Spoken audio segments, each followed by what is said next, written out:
Hi, good morning. We are going to start with a new chapter of class 12th, that is electric charges and fields. That's the first class of this chapter. We'll keep on recording in a similar manner for the various classes. Let's begin with the chapter. As the name suggests, it's electric charges and field.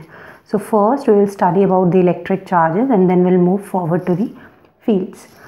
Before I'll begin with the charges and fields, let's first classify it as electrostatics. What is electrostatics? Electrostatic is nothing but charges at rest.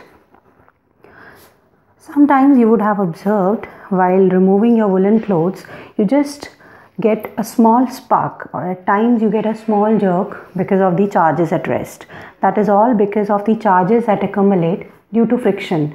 Whenever a body is rubbed with another one, the charges, the electrons will flow from one to the another, giving rise to a frictional electricity, and when that frictional electricity will pass through the body, that gives us a small spark.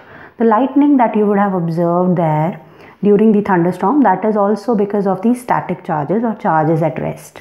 So first we will study about the charges at rest and then we'll move forward to the charges in motion. In these two chapters we will study only the charges at rest, and in the next chapter we will study about the charges in motion, that is all current and everything. So before we'll go with the charges, first we should know how the charges will transfer from one to another. The very first one that we started up discussing is frictional electricity. As the name suggests, it's because of the friction of charges. Whenever the charges are being rubbed from one substance to the another, then they acquire a charge. Some electrons will move from one to another. As we know, in an atom only electrons are movable. A whole or positive charge is not movable. So electron will transfer from one body to another. All the valence electron on the outer shell electrons will try to move from one side to the another or from one body to the another, giving me the charges. At once on a one place there will be a excess of charges, and in another it's a deficiency of charges. So where there is a deficiency of charges, that will form deficiency of electron, means getting a positive charge, and whenever I have a excess of electron, I would be having the negative charge. So this is frictional electricity. Let's take the example. You must have observed when you have a small scale in your hand and you rub it with the oily hairs, what happened? And you just put down some small pieces of paper, your scale will try to attract those small pieces. Okay, so what was happening? That scale was being charged because of your oily hairs, and because of those charges there is an induction or induced charges on the paper, and the paper was getting attracted towards it. So this is all charges. We can also rub a glass rod with a silk cloth and it will start attracting the small pieces of paper. Now what is a charge? What is a charge?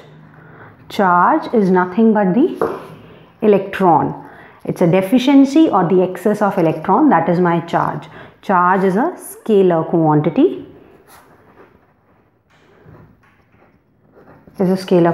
Its SI unit is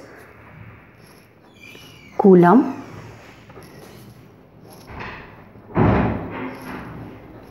One electron is 1.6 into 10 to the power minus 19 coulomb. This is the SI unit. We can also study the CGS unit. The CGS unit is stat coulomb. Stat coulomb, or this could also be known as electrostatic unit. Electrostatic unit, or we can say it as ESU. Now 1 coulomb is equals to 3 into 10 to the power 9 stat coulomb. As I just told you, the charges are of two types, that is positive or negative. Positive is because of the deficiency of electron, and negative is because of the excess of electron. Now there are two ways of charging a body.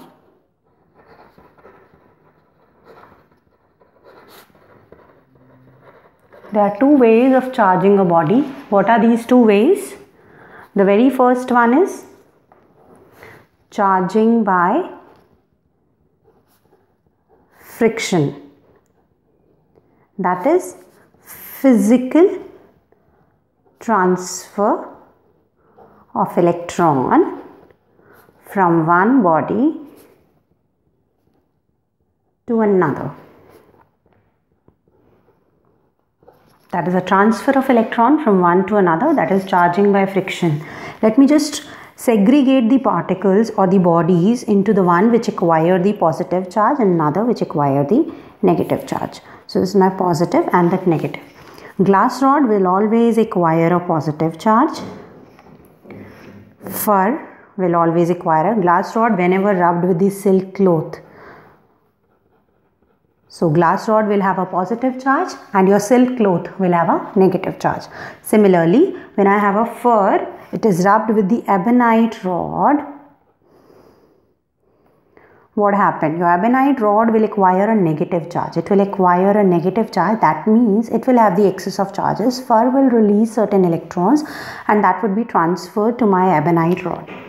Now, whenever a woolen cloth is rubbed with the amber, once again the charges would be transferred. Woolen cloth will acquire the positive charge and the amber will acquire the negative charge. Now this is charging by friction. Let's move forward to the charging by induction. We'll get to the charging by induction. In the case of charging by friction, there is a physical transfer of electron from one body to another. So there is a physical contact that is very much required. While in the case of induction, we transfer the electron. We personally don't transfer actually electron from one to another.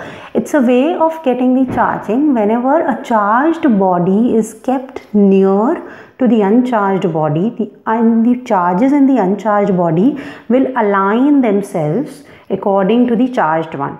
See, let's consider that I have a glass rod. Now, as you have just observed, in the case of glass rod, the charge is positive. Let's keep this glass rod near to my conductor. Now, as we all know, charges in the case of conductor always resides on the surface. Whenever this is brought near to the conductor, what happened? Because of this positive charges, all the electrons would be attracted towards this side and the negative charge will start accumulating on the side that is nearer to my glass rod, while the positive charge would be obtained on the opposite side. Now, if I do the earthing of this conductor, what is an earthing? In the case of earthing, whatever the excess charge, that will be taken by the earth. Now, in this case, the excess is positive. So, earth will provide the electron to compensate it and giving me the neutral here. So, what happened? While doing the earthing, this conductor will acquire the negative charge, and as all the charges always reside on the surface, this charge will come up to this side. This is charging by induction. There is no physical transfer of electron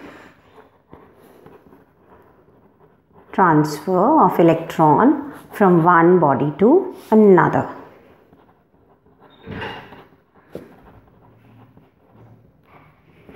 That is my charging by friction. Similarly, we can charge two conductors in a similar manner. Let's see how.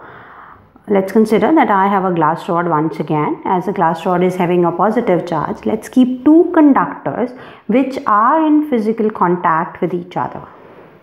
Now, as a glass rod is brought near to it, the electrons would be once again attracted towards the side which is closer to my glass rod.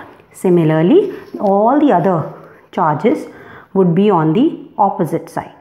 Now, when I remove this physical contact between the two conductors, one of my conductor will acquire the negative charge, the another one will acquire the positive charge. So, I have charged two conductors using charging by induction. This is the charging of any body because of the static charges. Now, let's study the properties of charge. Properties of charge. We'll have three properties of charge. We'll start with the very first one, that is addition. Addition says charges are added up because charge is a scalar quantity, so they'll be added mathematically, okay, numerically, like 4e plus 3e will give me 7e with the proper sign, positive and negative. If I have 4e minus 3e, then I'll be having e only. So they are added scalar, as if scalars are being added, or using the normal mathematical laws. Moving to the next property, that is quantization.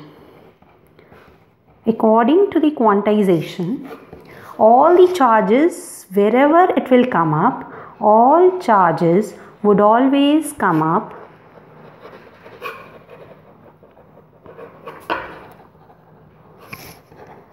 with the integral multiple of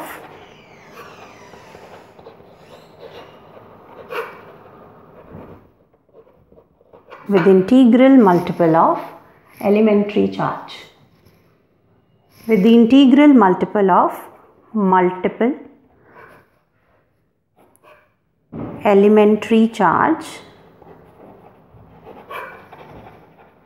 that is E. So charge on any body would be given by plus minus NE, where N is a integer. Moving to the next or the last property of charges, that is conservation. Charge can never be created nor destroyed.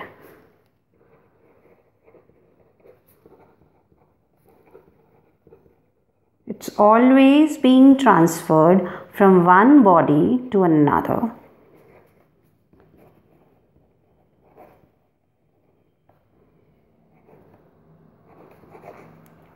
From one to another.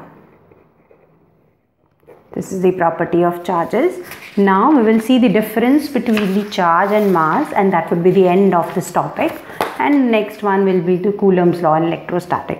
Let's make a differentiating column, a charge on one side and mass on another. Okay, so what does this show? Charge could be positive, negative or 0. Okay, mass is always positive. The next one, charge is quantized. Quantized means Q is equals to plus minus NE, but mass could be 2.75 kg or it could be 50.89 kg and so on. So it is not quantized. Okay. The next one, the charge is independent of velocity.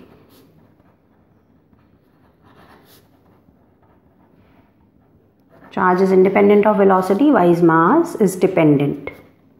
How dependent? Mass is dependent. You must have studied that m is equals to m naught under the root of 1 minus v square by c square. What does this say? Whenever a body will travel with a velocity that is comparable to the velocity of light, the mass changes, and that mass changes with this. This is Einstein relation for the change in mass.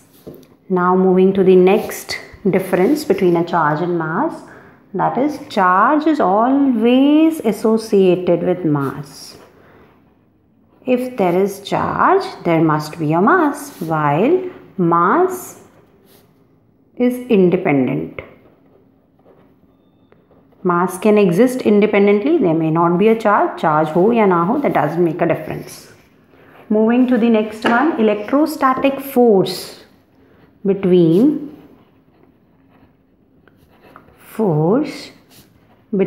two charges could be positive,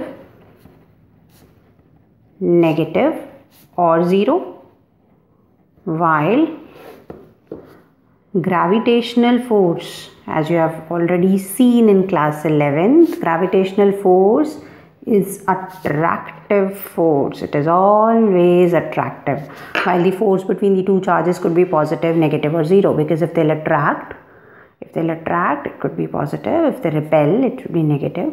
And there could be a reason that they'll balance out each other, giving me the net force is 0 at one point. That we'll study as we move forward. So this is the very first topic of this chapter. We'll have a next one in the next session now. Thank you for listening.